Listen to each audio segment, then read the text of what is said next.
Here's a quickie on getting the trunk struts removed on the 140s and the 240s, and this goes for the 164s as well. There's a couple of varieties of how these mount. Some of them have a pin that you have to drive through because the attachment point has a full circle. Some of them don't. Others do have a hole here, but it's not a removable pin, but that's a good place to attach your wire. The way you open these or get these removed, and the same goes for installation because it's not every day that somebody's going to grab one from the junkyard. You might actually just be ordering one online, but just to briefly show you how the whole thing's taken out of a car, if you do have one that's working and one that's not, or giving you any trouble. This is a braided steel hood cable, hood release cable. This is from a Subaru WRX or something. And you'll first thing you'll do is you'll pull this top one out with the trunk all the way open, which is going to be the least amount of force exerted on the spring inside. Compress it, pop the front out, but not so much that it's going to flex and break the bottom, because that's the plastic end.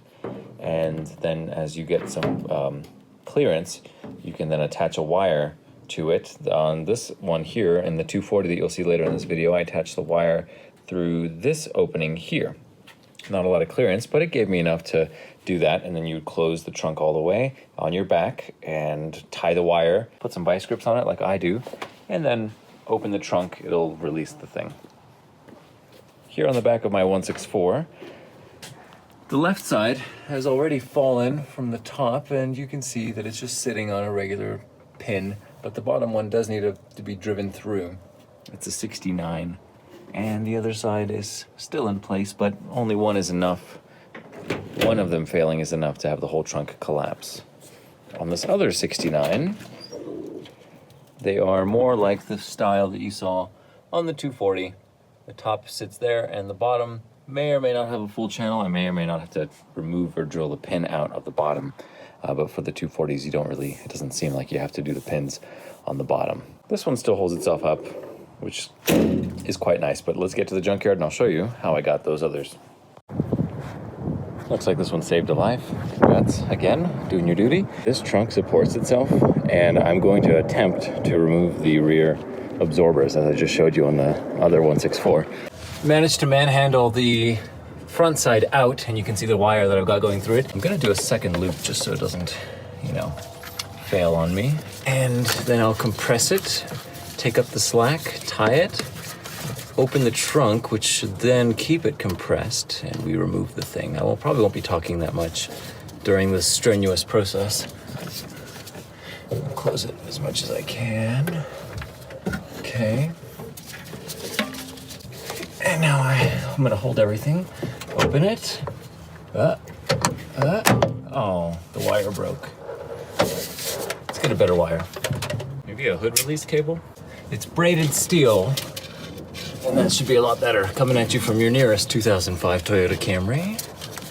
I won't cut the Volvo cable because, well, there's gonna be about 18 and a half times as many Toyota Camrys as old Volvo 240s these days at the junkyard. All right, close the trunk on my back, tie some knots, just for fun. I'll stick the vice grips on it. Don't need 100 pounds of braided steel coming down on me. Okay, take a piece of my glove. Let's do this. Whew. Okay, she's out. All right, I'm just gonna release it somewhere safely, maybe wrapped around in a blanket or something, so that it doesn't hurt me. So that's a loaded weapon right there. How about in the back of this S60? Crud, it's windy. Well, I'll be damned. First successful extraction of one of these I've ever done. That's great. And then this was the detonation chamber. Okay, let's grab the next one and be on my merry way.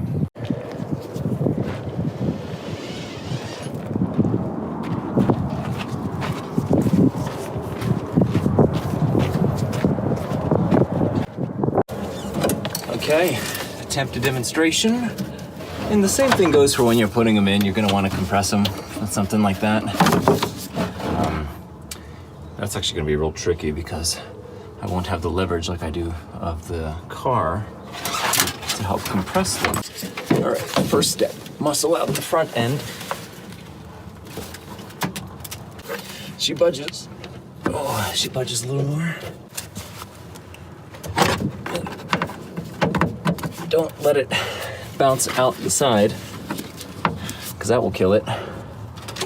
All right, compress, loop. Okay, that's our loaded weapon. Put it right here in the boom chamber.